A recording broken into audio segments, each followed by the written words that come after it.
Hello, everybody, and welcome to the November edition of Women Matters. This is a series, a monthly series of the wisdomfactory.net. And I'm Heidi Hörnlein, and I'm offering that to you. And I have today 3 women with me, and there should come another one in a few moments. And our topic is exploring Eros. And before we dive into that, I want you to introduce yourself shortly, where you are. I didn't say that I'm in Italy. And what is driving you to participate in this sort of conversation. So who wants to go first? Unmute yourself, and then who is courageous enough? Gertraud. Okay. So I'm Gertraud Wegst. Hello. I'm living north of Frankfurt, about 70 kilometers north in Germany. And I'm a coach, a trainer, consultant, and a book author. Our topic is appreciation and how to create flow. Yeah, that's okay. Short and simple. Maybe you, Elizabeth, you are next to Gertraud in my picture. I'm here in my window. Yeah, great. So I'm Elizabeth Diebold. I'm a developmental psychologist by training, and my area of supposed expertise is gender and gender development. And I call myself a gender futurist because what I'm interested in is the future potential of human beings, whether male or female, and what is possible between us. And so this forum seems like it makes sense, doesn't it, to be part of? Mm-hmm. Absolutely. And I'm really glad that you are part of it, because as I said in the last session, I read many of your papers, and I found it so interesting and so profound what you found out. And I think you have to share so much with women who, we don't have so much reliable literature about what it could be to be a woman in this world. Yeah. Thank you. Now, thanks, Heidi. Thank you. Coming to Victoria. I unmute yourself. Wait a minute. Oh, yeah, you did it. Thank you. Did I do it?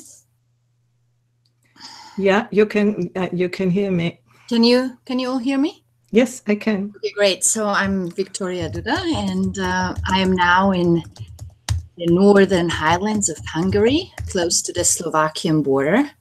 I'm sitting in a little cottage at the edge of a forest where I moved about a year ago. Before that, I lived in England for about 10 years, and that's where I also qualified as a hypnotherapist. And in the last couple of years, I started to work with something more exotic. I was starting to adventure myself into past life regressions. And I'm doing studies with people who want to explore their past and how that past is linked to the present and to the future. So I think this whole topic is holding a lot of mysteries, and for me, a lot of unanswered questions, more mysteries than answers.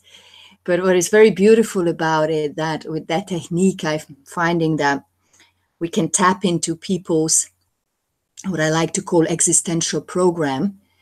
So the program of the soul, how to evolve and what to do in this life to be able to walk their highest path. So that's a tremendously rewarding thing that I'm discovering at the moment.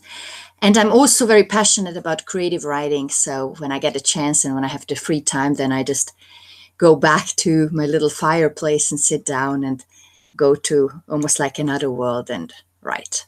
And I talked to Heidi this morning, first time in my life. So we are new friends, and it was fantastic, very soulful conversation. And she told me that there is going to be this meeting tonight.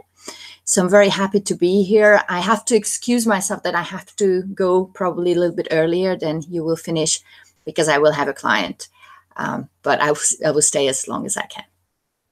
Thank you. Wonderful. Then there are news from Monia. She doesn't get the email with the link, so I don't know what to do, and I hope she will get it. I sent it 3 times. So because it was also because of her wish to talk about Eros, and so I really do hope that she will come. Can you text it to her phone? Yeah, I have sent it to her phone, but I don't know if she can handle that then to come in. Okay. You know, I hope so. What, to the Facebook Messenger? I don't know if she has Facebook. I sent it in WhatsApp, so we will hope. Otherwise, we have to redo it somehow. So I actually got to know the concept of Eros by reading Ken Wilber, and then also by doing some more reading in Andrew Cohen's work.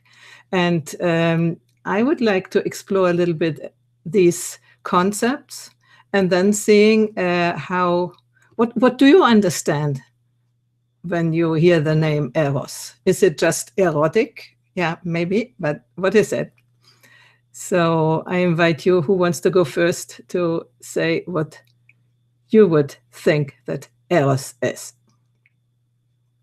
And then I guess, Elizabeth, you will talk about Andrew Cohen's concept. I'd like you to, I'm not so sure anymore. It's a long time ago, you know. But and okay. my own sense of what this. Okay, yeah. Sure. Mm-hmm.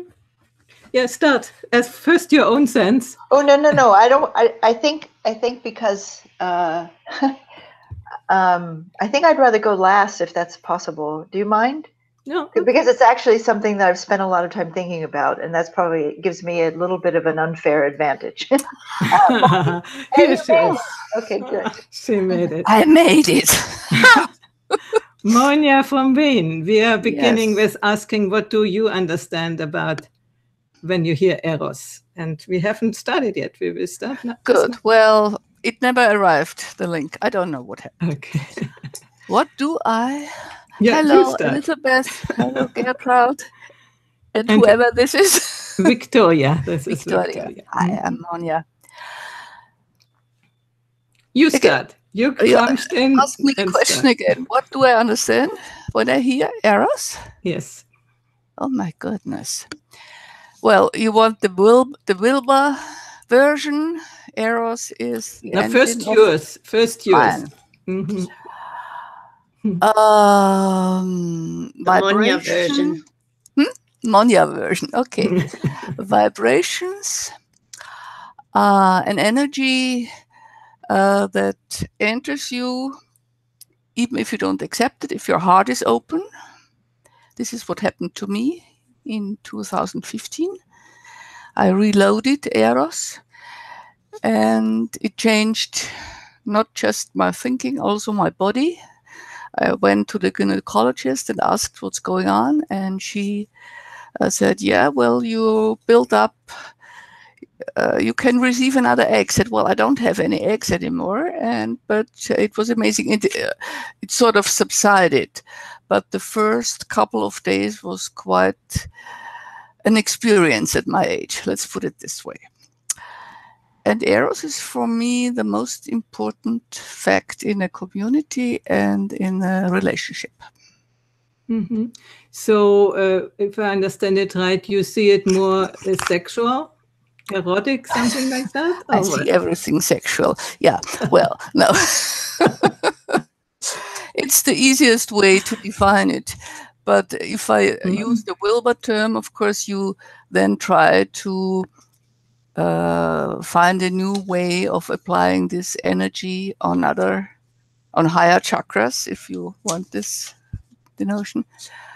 And of course, in any kind of community and whoever you meet, you sort of open up your heart and listen differently.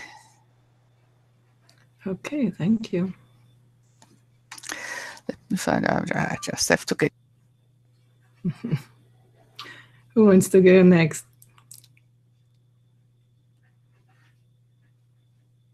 Gertraud, I see you.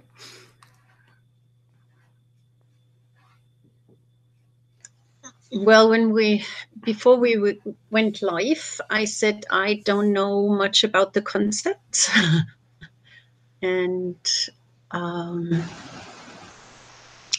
yeah, it's like this life force for me, this forward going, upward going life force, and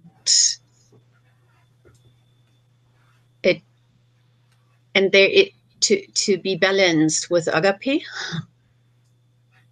to have that downward leaning, inclusive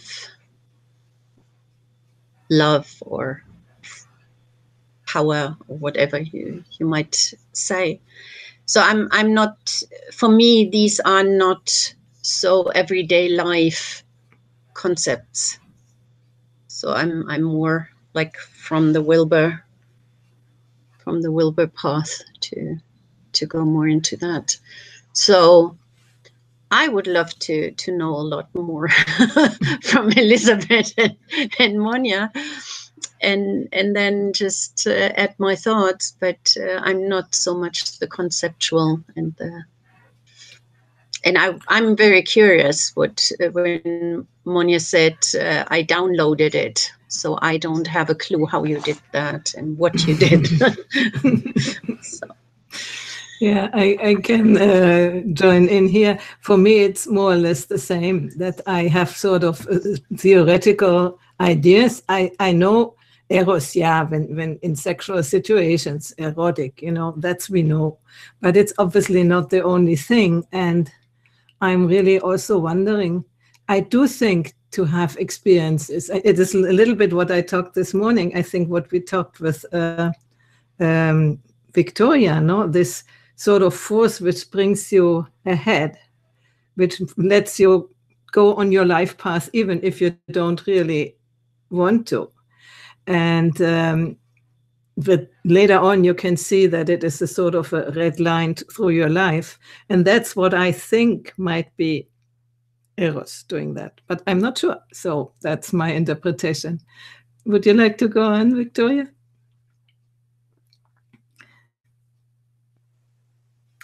Can you hear me? Yes. Because I don't actually see that it unmutes, so I'm guessing. I had a terribly interesting experience about a year or two ago. And it happened in an altered state of consciousness. And it was so powerful. It was probably the most powerful experience of that kind that I ever had. And in that experience, I was perceiving someone or something, but it was a kind of intelligence that I later just started calling the universal lover. So it felt like a very, very erotic and very loving presence that was coming towards me.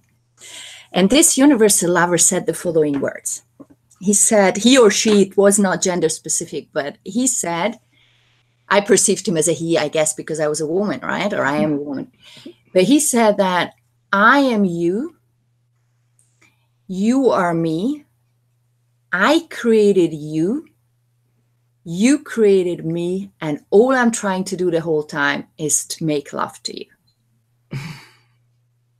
And then followed an hour long sort of universal lovemaking with that being. And I came out of that experience understanding something that I cannot very well put into words. So I'm struggling here because it was this feeling of, do you guys know those drawings when the hand is drawing itself?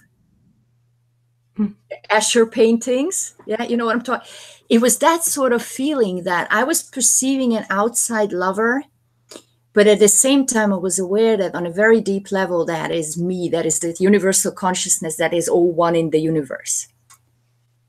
And that somehow split, and then I started to perceive as myself and then outside lover, but on a very deep level, we are one. And it was the most amazing experience of not just unconditional love, because it wasn't like the feeling that I got was not like I love you because I love you unconditionally and I'm accepting your flaws. It was much more than that. It was like, you are exactly how I want you to be because I created you, as I am exactly what you want to be because you created me. And I don't know whether I'm making sense when I'm babbling like that, because I'm trying to put an extremely huge experience into very small words.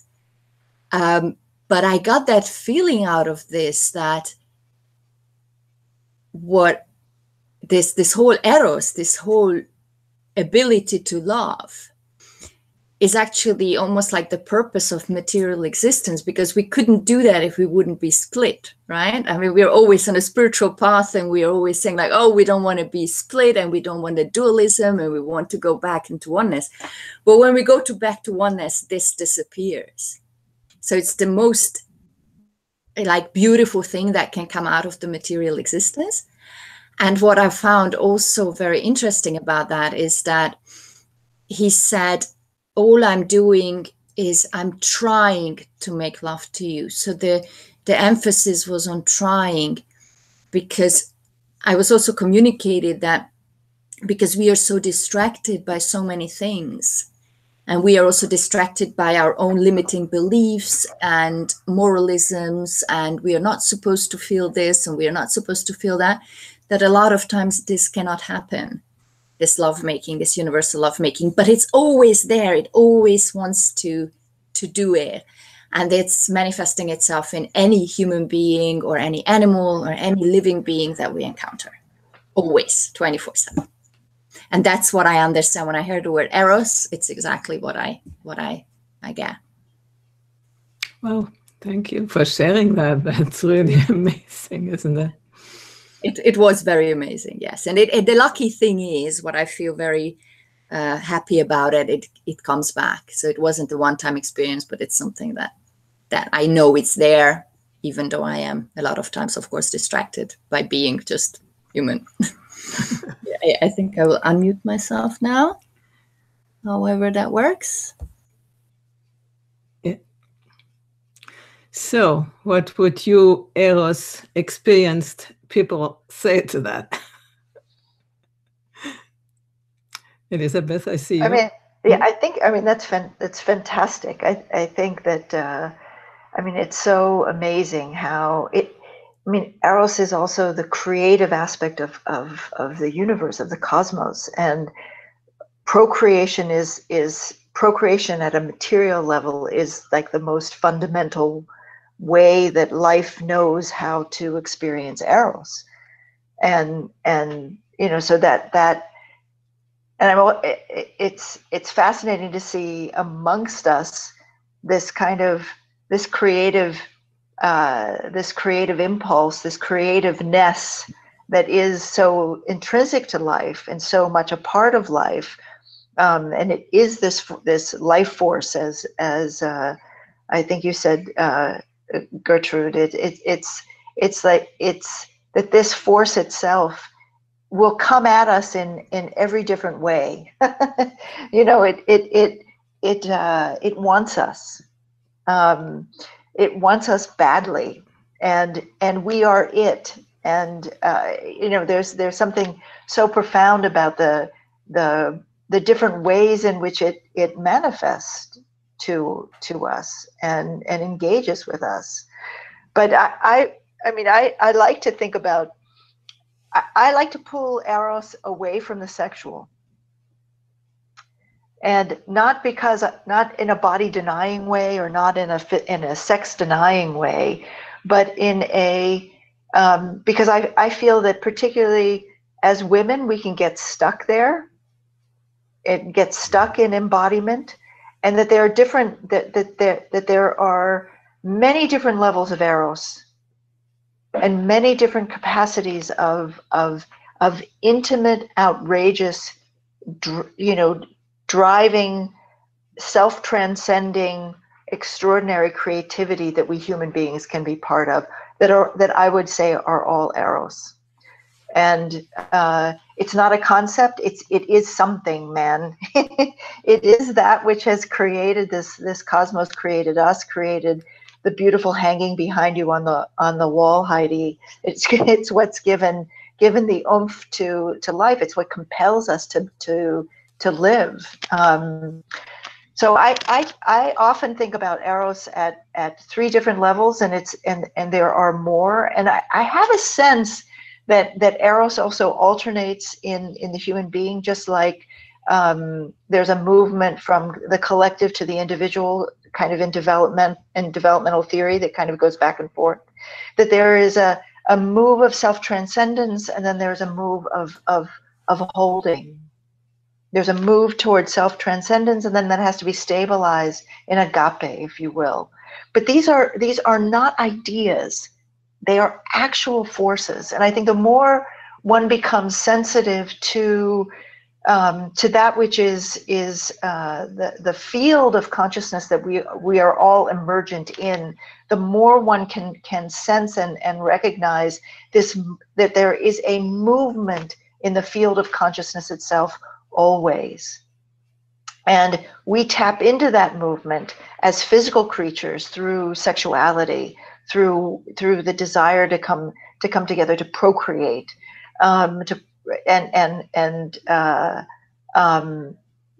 we also sort of hit that field at a certain level to create, to create, you know, to create art, to create our writing, to create music, to create relationship.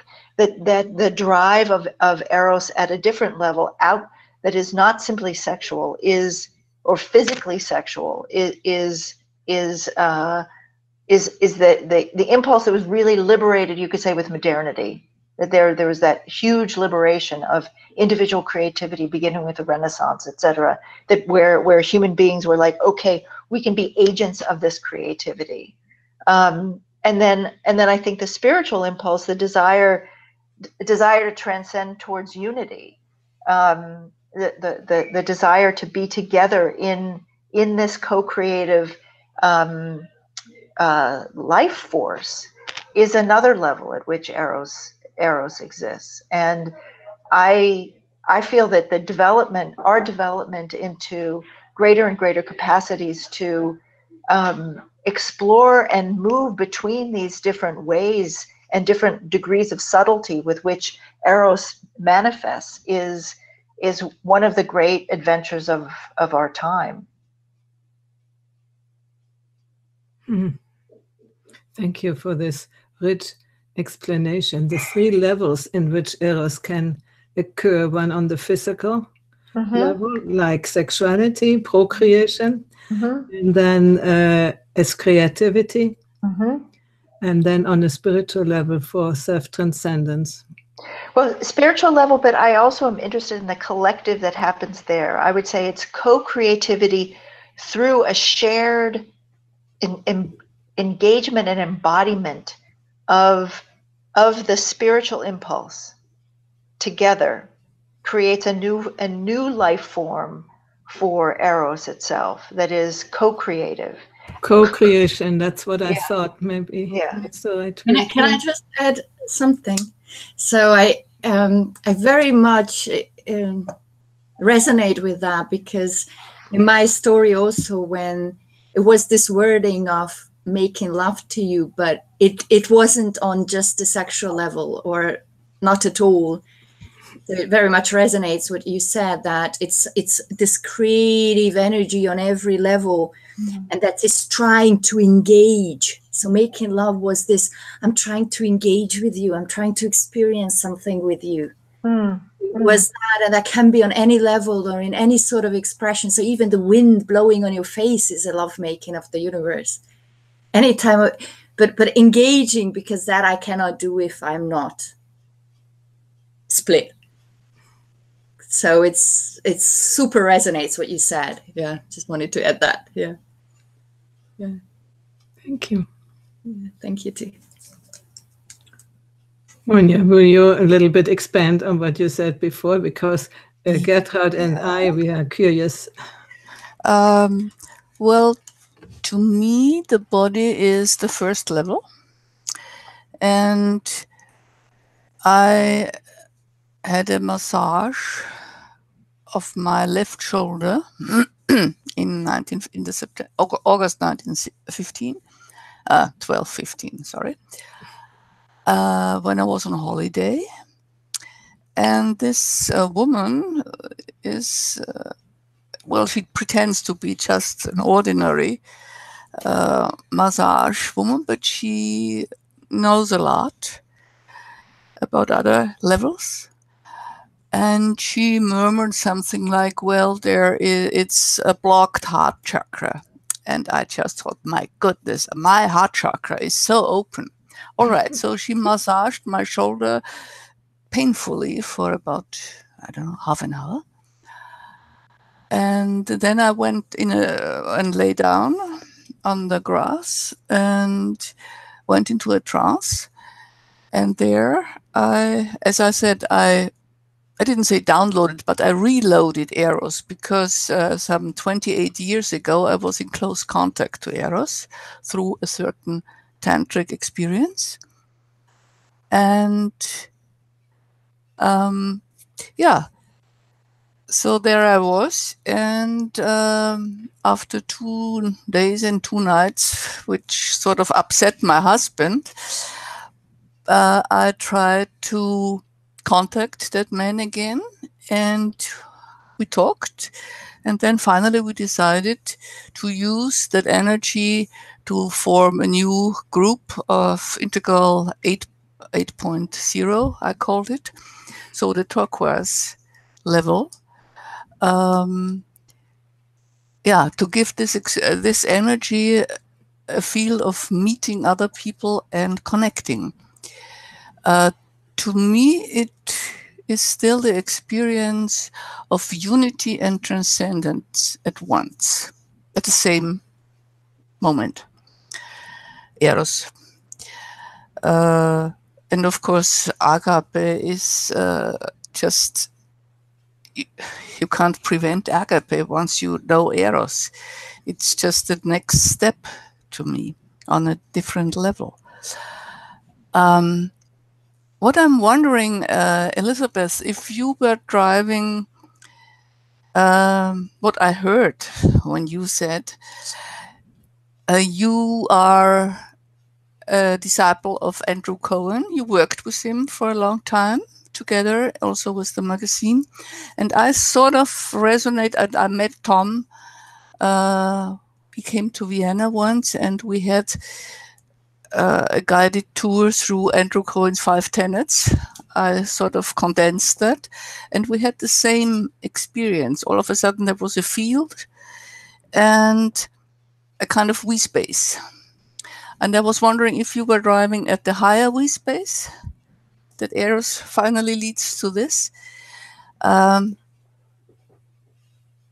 to me, it's still always anchored in my brain, in my body, in my heart. So I don't abstract it from my being human.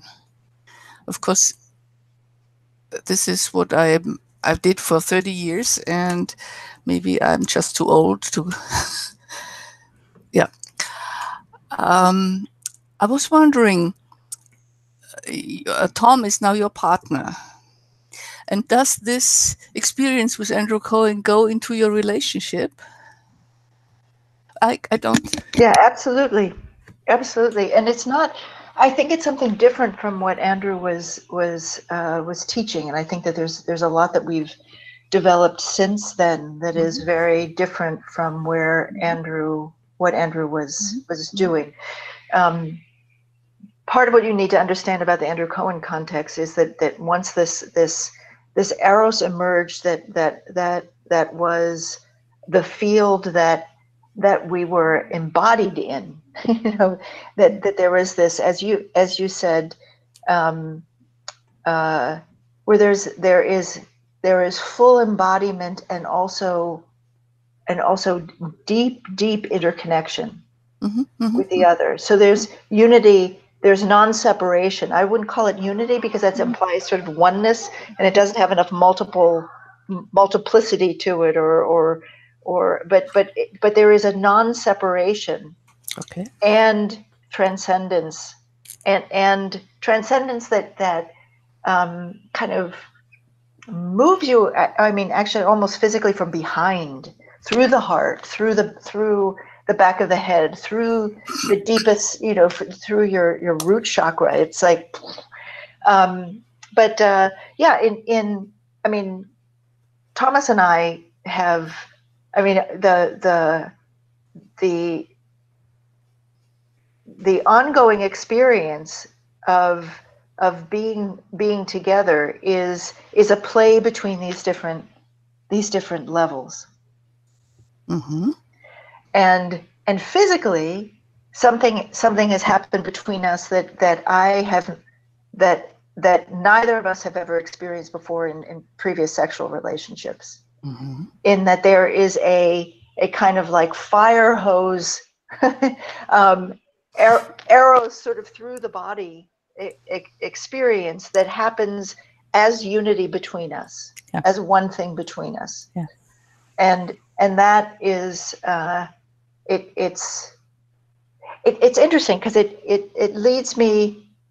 I mean, it's something I've often been, or even from a much younger, was really interested in. It's the difference between sexuality that is sensation based, Mm-hmm. and sexuality that is based in this creative force of life, and that there's a difference. And I mean, it's fascinating because I often talking to younger people at this point, and someone will say, well, the muscles around the sphincter are so delicate, and touching into these things, but there's so much about trying to get in touch with different levels of physical experience. Mm-hmm. And my question is always, but there's something much deeper and much more blown open that comes from that isn't paying attention to sensation. It's paying attention to something that's much more primary, and I would call that Eros.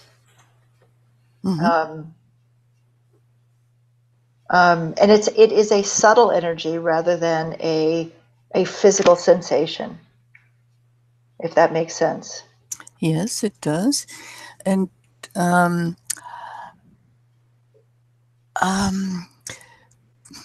do I put it into words? When you get to a level where there are no concepts. Mm-hmm. To me, this is a very, very relaxing level, because finally I don't have to talk, and finally I can't talk about it. On the other hand. So this is probably the transcendence of what you are conditioned to be. I think that's really interesting, and I think it's really important, because it is out of love of this, and also out of the force of it. You are pushed out of your usual role, right? and it gives one courage to engage in ways that you. I mean, I'm watching where we have a small group that we're working with in Frankfurt, and or working with in Germany. They're not all from Frankfurt, and there are 4 people who have really kind of stepped forward in this and with us, and then we've got a group of about 20 people who are engaging with it at different levels, but to see women who have been very shy and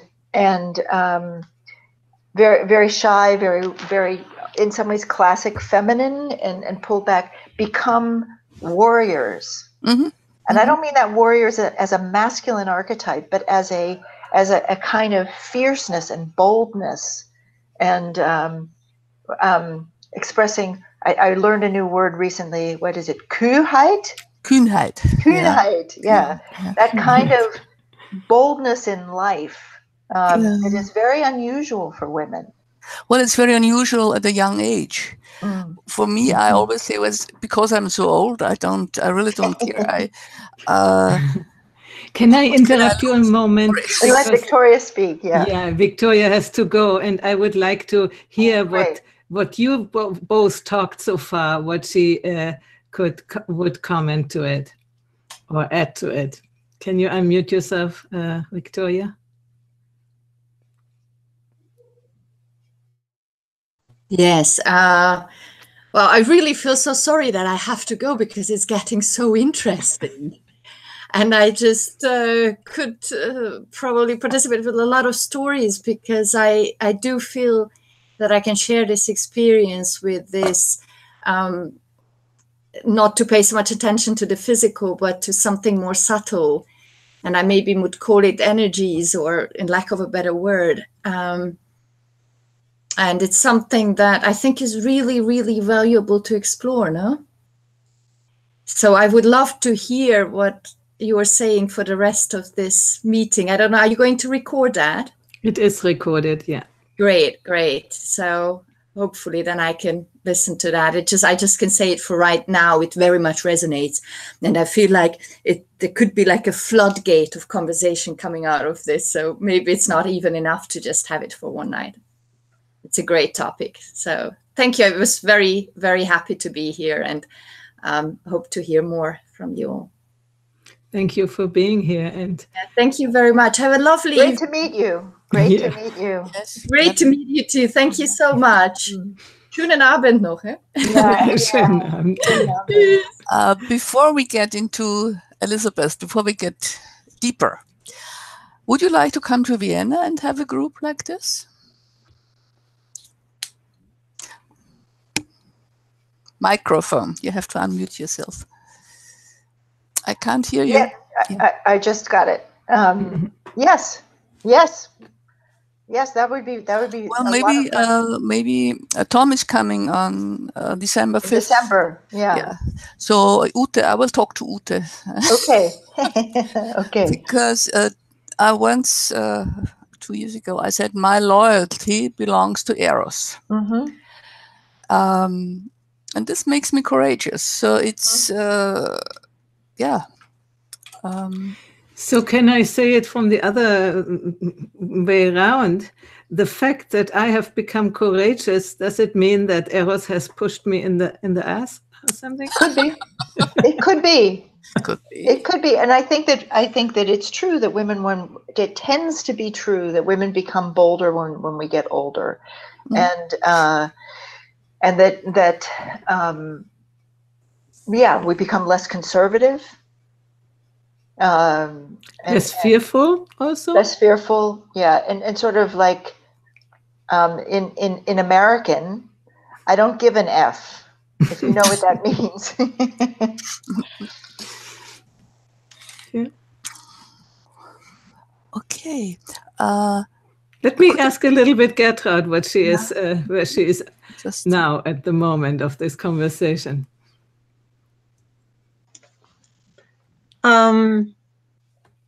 Yeah, I'm like Victoria. I'm really listening with big ears, and there is something that resonates very much, though I didn't give it that name. So it's interesting to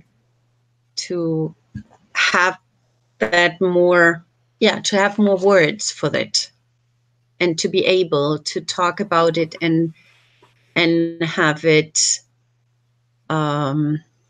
developed, downloaded, reloaded, whatever. But working with that life force, that's really a very good. I'd love to reconnect or connect with you, Elizabeth. Being just close here. It's about an hour from here to Frankfurt. I'm living in Gießen. This is north.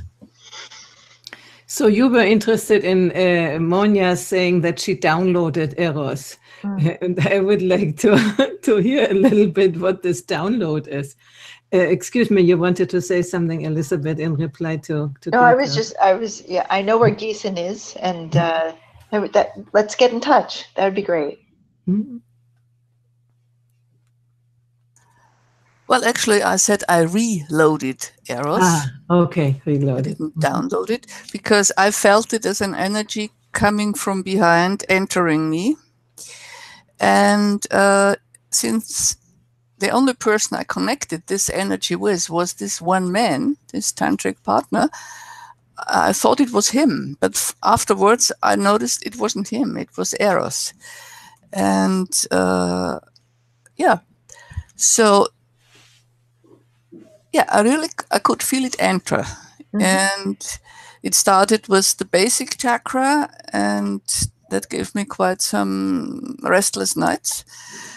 And then after I had talked to him, it sort of subsided and got up. But it took a long time to really trust each other because we were had been separated for 28 years almost, or 25 years. So to trust each other again, which now has happened, took about 2.5 years. And now it's really, very beautiful because you really then agape comes in and caring for each other in a much deeper way than we did 28 years ago in the 90s. And of course I got somehow more relaxed and less I don't need so much, reduced actually in my I don't need so many inputs. It's just that whatever is there gets deeper and deeper and deeper. And that really is different from I was 28 years ago, that I was just, very, also courageous, but less caring, I guess. Yeah. No, it's interesting, Monia, because Aurobindo, Sri Aurobindo, spoke about something called the psychic being. And he talked about the awakening that he was trying to create or facilitate for people was an opening to the psychic being. And the psychic being enters enters from the back of the heart. And it's an opening from back to front at the heart level. And he said that was the next stage he felt it was the next stage of human development. Well, okay. There you go. I find that very interesting too, because I had some experiences as if it comes from backwards through me. Exactly. But I have never talked about it and never anybody heard about it. Only I think Alex Gray in the paintings, there was one of these transparent paintings, and it seemed that they come from behind. And so I thought, maybe, but it's very interesting that you say that. Also back here, right? Yeah, but really from back, you know. From all the chakras. Yeah. Wow, that's interesting. Thank you. Yeah, and I do think it's. I mean, I think if you think about the physical chakras as receiving channels, if you will, for more and more subtle energies, that it comes through behind, behind us, or behind what we identify with as our physical body, and sort of a next larger body that then seems to have access through us physically, that opens a channel. I think we lost Gertrude. Oops, you're Maybe she has a bad connection. That can okay. be. Yeah. But this is so interesting that you say that, because I only had this impression, but I didn't know anything, and I had never read about that. And when I didn't know now that either from Arupita, so I never read that. Well, I think it was because it was happening to me.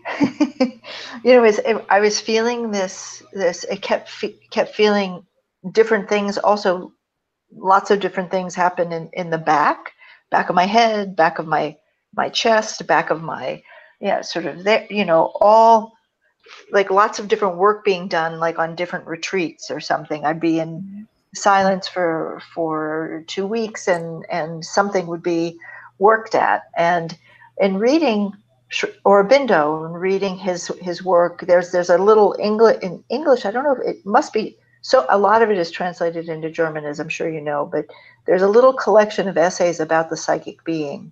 And I remember reading it and going like, oh my God, he's talking about this coming from behind. And I thought, and particularly behind the heart, or behind the mid back. And I thought, that's what I'm experiencing. What, it's interesting. What does that mean?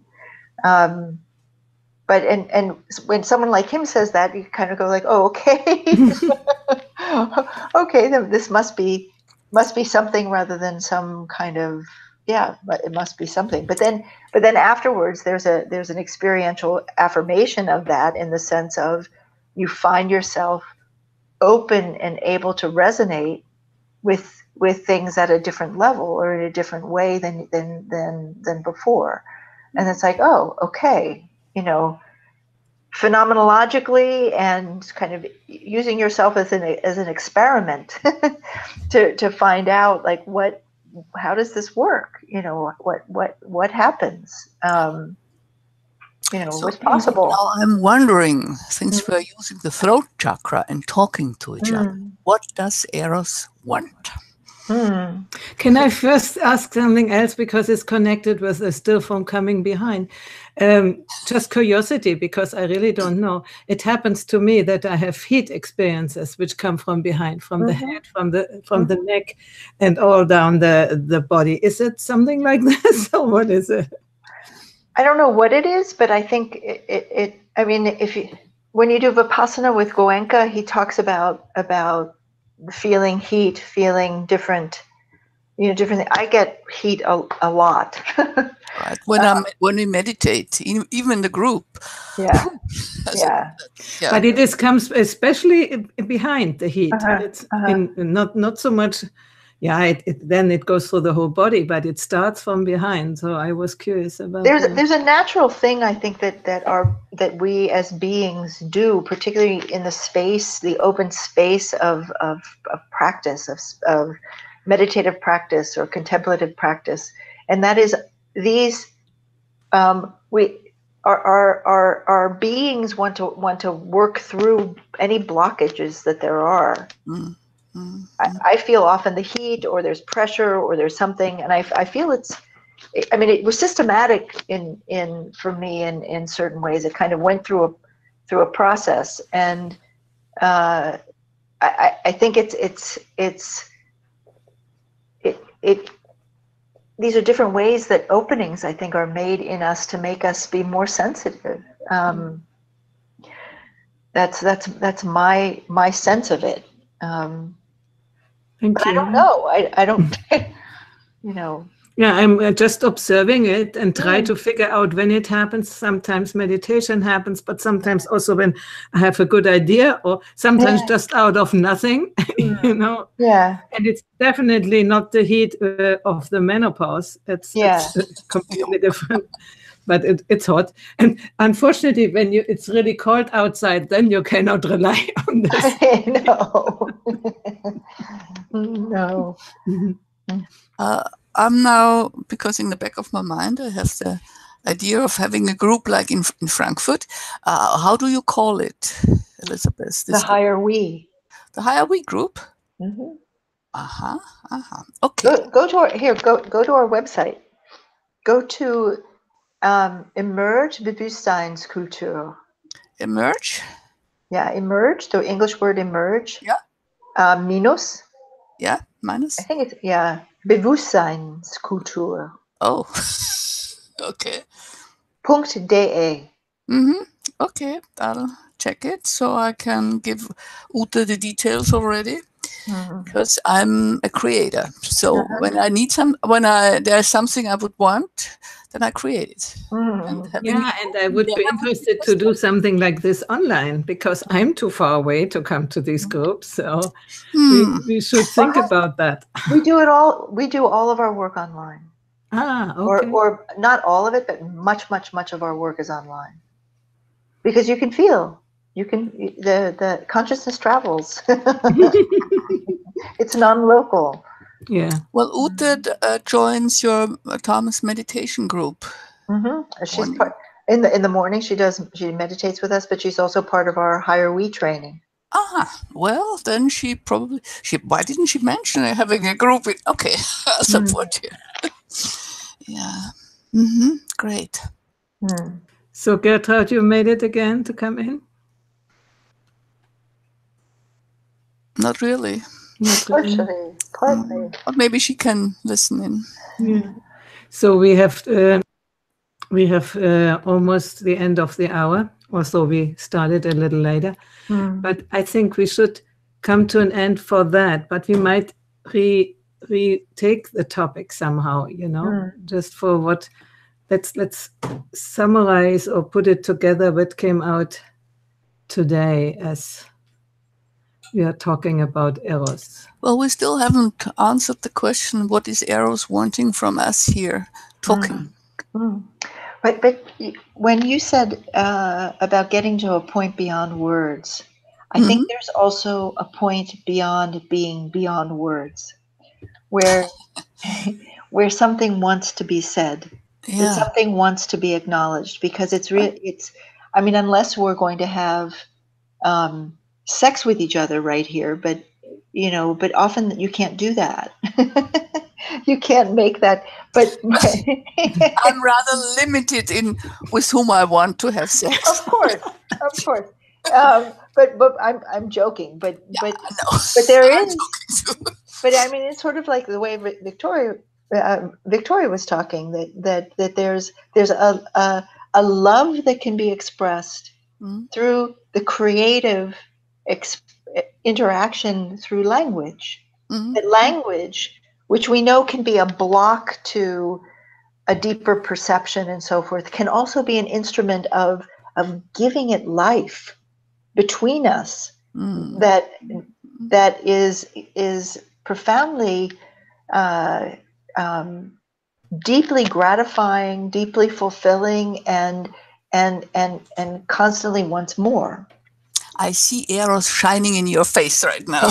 That's what I wanted to say when I'm talking with these bright eyes and this engaged face. That's exactly what you say, Monia. That's Eros embodied. Wonderful. Thank you so much, really. You're welcome. Gertrude is here again. Yay. Yeah. Yeah, great. Great. Well, we all seem to be smiling and shining, so that's a good sign. You know what Monia said at the beginning when we started with these talks about 2 years ago? She said, and I can agree with that after talking with women, we are ignited.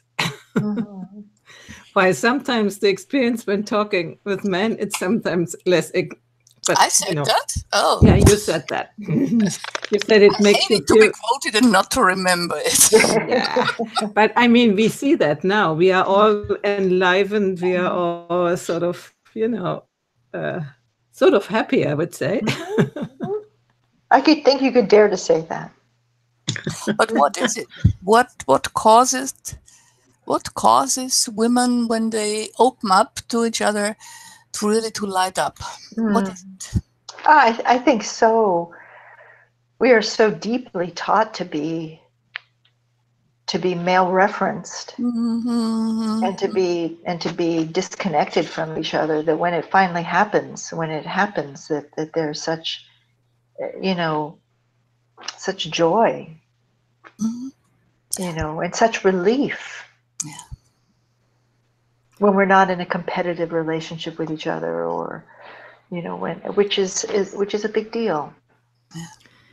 Yeah, and then also I think also some shared experience which is deeply understood, and you don't have to sort of explain it and defend it or something, but it is just, you know, it falls into this container of which we are creating, and it's well, how do you say, kept there as well, safe there, and yeah, I like it very much. Gertraud, you fell out, and I wonder what you would say as a sort of a closing remark. First, my apologies, because I really tried to come back and wasn't possible. So I missed this flame getting bigger and bigger. Yeah, I wondered what the previous conversations, how they feed into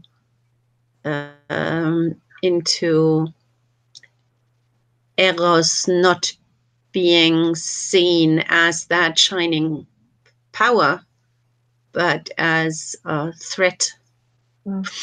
So that's for me this link to how can that be that all those forces can be unleashed and they balance themselves because they are not restricted.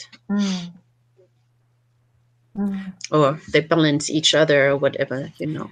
So that was my question that arose. Do you mean with previous conversations which we did here, or what do you mean? Yeah. Okay.